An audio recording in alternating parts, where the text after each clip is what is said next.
Hey there, Alex Kidman here. Time once again for another unboxing. In this case of the Kindle Paperwhite, the new Kindle Paperwhite, the 2024 Kindle Paperwhite. Must be a lot of generations of this thing. I will look it up and possibly superimpose it on this video. But if you watch any of my other unboxings, you know how this goes. I haven't actually touched this yet. The only thing I have done is remove the address label. And we will see what we see once I get into it if I don't slice it in half with my scissors here. Let's find out what's in the box. Could it be an elephant? Could it be a hippo?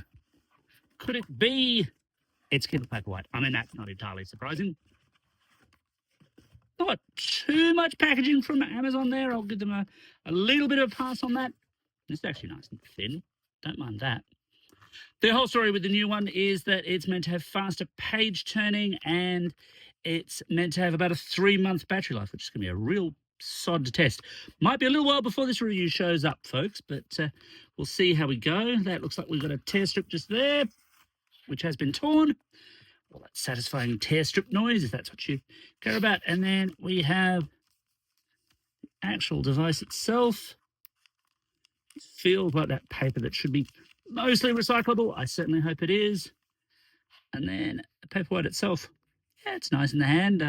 I probably will opt. Anyone who's watched my phone reviews knows what's coming. I probably will opt for a case. I do like putting cases on things to protect them. I should do a whole video about that at some point, just for the number of people who get annoyed with that. And I'm guessing there's not going to be a whole lot more else in the box. Yeah, pretty much introductory guides and a simple little, it's an USB A to C cable. Never seen one of those before. For, charging for when that 3-month power dies out. No charger in the box, of course, although you'd never get a charger into something like that. I had better get to setting this thing up and, reading a whole bunch. My job is tough.